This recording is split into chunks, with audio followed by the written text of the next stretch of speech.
On a cold November morning in 2021, the quiet of Gainesville, Georgia, was interrupted as federal agents surrounded a lake house worth over $1 million.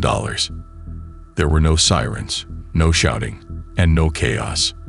What unfolded was the choreography of a carefully planned raid, carried out with the expertise of professionals who had done this many times before. The scene would not have been unusual if they had been pursuing a cartel boss or an arms trafficker. But this time, the target was not a dangerous fugitive, nor a man whose name echoed through criminal networks. It was someone almost no one had ever heard of. Inside the house, the agents were not searching for jewels, cash, or even weapons. They were looking for something far stranger. What they sought was a ghost, a digital shadow that had slipped quietly through nearly a decade without being caught. And when they began combing through closets and storage spaces, they discovered something that, at first glance, seemed absurdly trivial. Hidden beneath blankets in a closet was a popcorn tin. It was cheap, ordinary, and almost laughable, the sort of container anyone might keep around for old receipts or forgotten junk. But this one was different. Inside was not food or clutter, but a tiny single-board computer that carried the keys to one of the most enormous hidden fortunes in American history. On that device was access to more than $3.4 billion in Bitcoin. The man who hid it did not appear to be a master criminal. He was a quiet outsider who had taken billions and locked them away inside a container worth only a few dollars, then gone on with his life as if nothing had happened. What is most surprising is that his downfall did not begin with some highly advanced blockchain analysis or a carefully tracked operation going back to the earliest days of Bitcoin. His billion-dollar secret began to unravel because of something far smaller, something almost mundane, a burglary. For nearly a decade, Jimmy Zhong had lived with a secret that began with a glitch, grew into a hoard, and quietly sat untouched while Bitcoin itself transformed from an obscure digital experiment into one of the most disruptive financial innovations in the world. To understand why it took so long for anyone to come knocking on his door, and how a young man from Georgia ended up holding the keys to a fortune larger than most Wall Street traders could ever imagine, we need to go back. We need to return to the beginning, before the raid, before the parties, and before the billion-dollar popcorn tin. Jimmy Zhong's story does not begin with Bitcoin or Silk Road. It starts in Cobb County, Georgia, in the 1990s. It was a community that, for many, was an ordinary suburban world of football fields, malls, and high school rivalries. But for Jimmy, it was an environment where he struggled to belong. His family had roots in China, but Jimmy was raised in America, and he carried the weight of two identities that never seemed to fit neatly together. At school, those differences became glaring. He was heavier than many of his classmates, awkward in his movements, and uncertain about how to claim space in a world that seemed determined to push him to the sidelines. The bullying was relentless. Jimmy would later describe being ridiculed and shoved, mocked for his appearance, and ostracized for being weird. One moment stood out as especially scaring, being pantsed in front of his peers at a football event. The laughter that erupted, the humiliation of standing exposed, and the way his body became the punchline for an entire crowd left a wound that never healed. For Jimmy, the lesson was simple. He could never win the approval of the crowd, so he stopped trying. Instead, he began retreating into a different world, a place where the rules of the cafeteria and the locker room no longer mattered. That place was the growing world of the internet. In the late 1990s and early 2000s, the internet was still in its infancy. Dial-up tones screeched from speakers, chat rooms buzzed with usernames and avatars, and websites were little more than chaotic mosaics of neon text and crude graphics. But for kids who could not find acceptance in the rigid hierarchy of school, this new world offered something priceless. Refuge. Online, it did not matter if you were popular, handsome, or athletic. The only requirement was that you knew how to navigate. Jimmy quickly realized that he had a talent for it. Where his classmates excelled in sports or charm, he found his strength in code and curiosity. He was not a prodigy building groundbreaking new systems, but he had an eye for what others missed.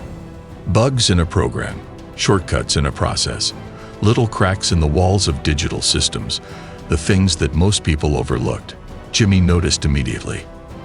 By the time he was a teenager, his room was no longer just a place to sleep. It was a portal. The glow of his monitor became a stage where he could be anyone or no one at all. For a boy who felt invisible in real life, anonymity was not a burden. It was freedom. Yet that desire for recognition did not vanish. If anything, it became sharper. Jimmy wanted to belong, but he wanted to do so on his own terms. He wanted the validation he had been denied, but he tried to control when and how it appeared. This contradiction, the tension between anonymity and the craving for recognition, would shape the path of his entire life. When Jimmy arrived at the University of Georgia in Athens, he carried both sides of himself with him. He was the loner who could disappear into his screens, but also the restless young man who still longed to be seen. Athens was a classic American college town, alive with music, football, and endless nights of students drifting from classrooms to bars. To most people, it was just another chapter in their youth. To Jimmy, it was something else entirely. A stage. After years of humiliation and invisibility, Athens represented a chance to step out of the shadows and finally be someone. But his entry into that spotlight was not through a fraternity, a sport, or a circle of friends. Instead, it came through something invisible to almost everyone else at the time. A new kind of technology, one that was just beginning to ripple through obscure corners of the internet. When Jimmy first encountered Bitcoin, it was still an oddity. It was not yet traded on Wall Street. It was not splashed across mainstream headlines. In the early 2010s, Bitcoin was primarily discussed by libertarians, programmers, and a small group of digital enthusiasts who saw potential in a currency free from government and bank control. At the time, one Bitcoin was worth less than the cost of a fast food meal. But Jimmy saw more than a number on a screen. He saw an entirely new system. Here was money that operated on rules no bully could change, no teacher could enforce, and no government could bend. It was not about popularity or appearance. It was pure and absolute math. And in that math, Jimmy saw something he had never experienced in his life: control. He began experimenting. He joined forums, studied how the system worked, and tested the mechanics of wallets and transactions. The same instincts that once allowed him to notice gaps in playground rules now allowed him to spot cracks in the digital world. He was not building Bitcoin, but he was learning how to exploit the systems built around it. And soon, those instincts would lead him to the place where his story truly began: the underground marketplace known as Silk Road. By 2011, the internet had begun to split into two distinct worlds. On the surface was the everyday web: Google searches, Facebook timelines, Amazon shopping carts. But hidden beneath it, accessible only through the Tor network, was the dark web. To most people, it was little more than a rumor, whispered about in news articles or tech blogs. To Jimmy Zhong, however, it represented a new frontier. At the center of this hidden world was a site known as the Silk Road. At first glance, Silk Road resembled an ordinary e-commerce platform, not unlike Craigslist or eBay. But a closer look revealed that the products for sale were anything but ordinary. There were listings for cocaine, LSD, counterfeit passports, hacking tools, and even weapons. The site's slogan might as well have been, "If it was illegal, it was available here." Its founder, Ross Ulbricht, was not a typical criminal mastermind. He was a libertarian idealist who believed governments were corrupt, banks were oppressive, and that the internet could become a platform for true freedom. Under the alias Dread Pirate Roberts, Ulbricht launched Silk Road as a social experiment. He envisioned it as a free market utopia where people could transact directly without the interference of state or corporate powers. Bitcoin, anonymous and decentralized, became the lifeblood of this digital bazaar. For the FBI, Silk Road was a nightmare. For Ulbricht, it was a philosophy. For Jimmy Zhong, it was something else entirely, an opportunity. Silk Road relied on an escrow system to handle transactions. Buyers sent Bitcoin, which the site held until the seller confirmed delivery. At this point, the funds were released. In theory, this system built trust between anonymous buyers and sellers. In practice, it had weaknesses. Jimmy realized something that most users missed. If he submitted multiple withdrawal requests in rapid succession, the system would stumble. Instead of processing one transaction at a time, it would duplicate the withdrawals, releasing more Bitcoin than he had deposited. It was almost laughable. A billion-dollar marketplace brought low by a coding oversight. He tested it once and found that the numbers did not add up. He tested it again and again, each time pulling more than he had put in. There were no warnings, no alerts, only Bitcoin quietly slipping from Silk Road's wallets into his own. Over the course of weeks, Jimmy exploited the flaw repeatedly. He began small, cautious, unsure how long the trick would work. When it continued without resistance, he escalated, draining larger amounts of money. By the time he stopped, Jimmy Zhong had withdrawn more than 50,000 Bitcoin. What happened next is what makes his story so unusual. Ross Ulbricht did not send enforcers after him. The users of Silk Road did not hunt him down. Instead, according to some accounts, Ross even thanked Jimmy for exposing the flaw. The system was quietly patched, and business continued. Jimmy, meanwhile, slipped away. His identity remained hidden. His fortune remained untouched. He had stolen from the most infamous black market in the digital world and faced no immediate consequences. It is important to remember that Jimmy did not become a billionaire overnight. In 2012, Bitcoin was still little more than a curiosity. Its value fluctuated wildly, rising and crashing with each wave of speculation. For most of the world, it was play money, associated with fringe communities and hackers, but Jimmy saw it differently. He treated his stolen coins as if they were buried treasure. He locked them away in wallets only he could access, invisible to everyone else. In his eyes, it was the perfect kind of power, private, unchallengeable, and beyond the reach of governments, banks, or bullies. As the years passed, the world around him changed. Bitcoin grew from an obscure experiment to a global financial force. Its price climbed from $10 to $100 to $1,000 and eventually far higher. The stash that had once been worth a few $100,000 swelled into billions. Jimmy did not need to spend all of it to feel its weight. Even selling small fractions of his hoard made him rich by most standards. He cashed out portions of his stash and used them to fund a lifestyle that quickly became legendary in Athens, Georgia. He rented lavish homes, including one that became known locally as Zhong Villa. He threw parties that lasted until dawn. He bought luxury cars. He carried stacks of cash, so thick that bartenders and waitresses remembered him as the man who always paid, no matter how high the bill. In a college town, it does not take much to become a legend. Jimmy's legend was built on a seemingly endless wallet, but his spending was not really about generosity. Beneath the champagne sprays and midnight bar tabs was a pattern. Jimmy used his money to chase validation. He spent it to impress women, to win friends, to buy the acceptance that had been denied to him as a child. And at one point, he slipped further than he should have. He confided in a close friend that his wealth did not come from a business or inheritance.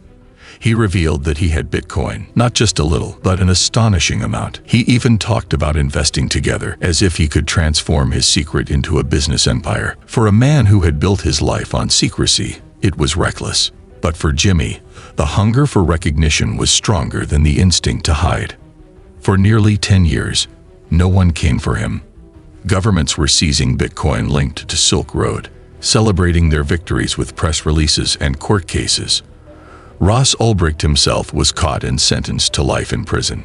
Yet Jimmy's stash sat quietly in his wallet, invisible to the outside world. The illusion grew stronger with each year. He began to believe he could live like this forever, untouchable, hidden, a ghost in plain sight. But ghosts, as investigators would later prove, always leave shadows. Jimmy was leaving more traces than he realized. Each party, Each extravagant gift, each whispered boast added to the faint trail behind him. The armor he believed was unbreakable was beginning to crack. And in 2019, the cracks widened into a chasm. His ghost life cracked open in a way he never expected. That year, his Athens home was broken into. Burglars made off with nearly $400,000 in cash. For most people, such a loss would be tragic, but reporting it to the police would be simple. You would file a claim, explain your savings, and let insurance handle the rest. For Jimmy, it was not that simple. He was a man sitting on secrets worth billions, secrets that could not withstand scrutiny. Yet he still picked up the phone and called the police. Officers arrived, took statements, and filed their reports. Those reports contained details that, at the time, seemed mundane. An unemployed man living in a student town, with hundreds of thousands of dollars in cash stacked in his home. But later, those details became important. When investigators eventually began combing through blockchain records, the burglary report provided something they desperately needed: a name, an address, and a thread to pull. The burglary was not the end of Jimmy's secret, but it was the first visible crack in the armor he had relied on for so long. The same year, Jimmy made an even bigger mistake. For nearly a decade, he had managed to avoid drawing attention to his digital fortune, keeping his stash hidden behind anonymous wallets. But in 2019, perhaps seeking convenience or quick cash, he transferred part of his old Silk Road stash into a Coinbase account. Coinbase was nothing like Silk Road. It was not hidden behind Tor, nor masked by aliases. It was a regulated exchange bound by strict financial rules. Anyone using Coinbase had to submit government identification, provide bank details, and verify their identity. In other words, the moment Jimmy moved those coins, he tied his anonymous past to his real-world name. That single transaction became a beacon. For years, investigators at the IRS Criminal Investigation Cyber Crimes Unit had been quietly mapping the blockchain. They tracked coins stolen, laundered, or linked to dark web marketplaces. They used forensic tools capable of untangling the complex webs of transactions that once seemed impenetrable. To the average person, Bitcoin's ledger looked like endless strings of numbers and letters. To investigators, with the right tools, it was a puzzle waiting to be solved. Jimmy's transfer gave them the missing piece. It was a direct link between a Silk Road wallet and an identity verified through Coinbase. Suddenly, the invisible ghost had a face. From there, the investigation grew slowly but steadily. Agents did not knock on Jimmy's door immediately. They watched, they traced, they built their case piece by piece. Every withdrawal Jimmy made, every account he touched, every dollar he converted into cash added to the evidence. The man who once lived like a ghost was now leaving fingerprints everywhere. The cruel irony was that Jimmy had been right for years. In the early days of Bitcoin, blockchain forensics was in its rudimentary stages. Had he stopped moving coins entirely, he might have remained invisible forever. But by 2019, technology had caught up. Companies like Chainalysis were working hand in hand with government agencies, providing them with algorithms that could identify patterns that no human investigator could spot alone. Jimmy was not being caught by chance. To agents in the IRS Cyber Unit, Jimmy's stash was not just another case. It represented one of the largest hauls of stolen cryptocurrency they had ever uncovered. Once the Coinbase transaction tied him to the stolen Silk Road Bitcoin, the rest of the puzzle fell into place. Investigators retraced his steps through the blockchain, mapping the history of the coins from 2012 to 2019. They pieced together the story he thought he had buried. How a college student in Georgia had exploited a flaw in Silk Road, siphoned off tens of thousands of Bitcoin, and then sat on it while the value skyrocketed. The burglary report provided the human link, Coinbase provided the smoking gun, and the blockchain ledger supplied the rest. The evidence was overwhelming. By 2020, Jimmy Zhong was firmly in the crosshairs of federal investigators, but they were patient. They knew he still held the keys to billions, and they wanted to recover it all. So they watched and waited, quietly gathering proof until the case was airtight. Jimmy, meanwhile, continued to live in his own illusion. He had moved to a lake house in Gainesville, a modern home in a quiet neighborhood. He was just a man who had already burned through millions and seemed to be coasting. What he did not realize was that the countdown had already begun. Every careless move, every hint of his wealth, every trail he left online was being logged. And when investigators were ready, they moved in. In November 2021, the silence finally broke. On that morning, unmarked cars rolled into Jimmy's neighborhood. Doors opened, and agents in tactical gear fanned out. Radios buzzed as the team prepared to breach. This was not a courtesy call or a warning visit. It was an operation. Inside, Jimmy's house looked like the home of someone who lived comfortably but not extravagantly. Furniture, electronics, the trappings of a man who had once squandered but was now trying to live quietly. But agents were not interested in televisions or sofas. They were looking for something far more valuable. Digital traces, hard drives, memory sticks, anything that could unlock the vault they believe was hidden inside. The search was methodical. They checked rooms, closets, and drawers, and then they began to find them. Bundles of more than $660,000 were pulled from hiding places. Precious metals, including gold and silver bars, were recovered. Even physical Bitcoin in the form of Casash's coins was found. Each discovery confirmed what investigators already suspected. This was no ordinary home. It was a vault disguised as a house. And then came the finding that defined the case. In a closet, tucked beneath blankets, sat a popcorn tin, bright orange, cartoonish, and almost laughably mundane. Inside was not junk or expired snacks, but a single-board computer carefully packed with electronics. It contained the private keys pointing to nearly 50,676 Bitcoin. At the time of seizure, it was worth more than $3.36 billion. It was the second largest cryptocurrency seizure in U.S. history. What made the moment even more grand was the nature of Bitcoin itself. Unlike cash, which can be stuffed into a bag and carried away, Bitcoin is stored digitally. Without the private keys, the coins are unreachable, no matter how large the fortune. Jimmy had buried his treasure in a vault only he could open. And now, in the hands of the U.S. government, that vault was pried wide. For Jimmy, the raid marked the collapse of a decade-long illusion.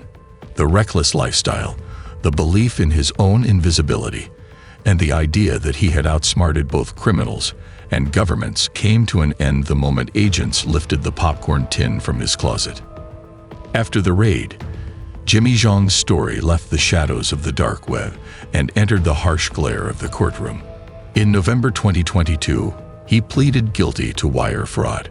Prosecutors laid out the astonishing narrative for the court: how he had discovered the flaw in Silk Road's escrow system, how he had siphoned off more than 50,000 Bitcoin without detection, how he had lived recklessly as a millionaire while his true fortune sat quietly locked away, and how one burglary, one boast, and one Coinbase transfer finally unraveled the ghost life he had maintained for so long.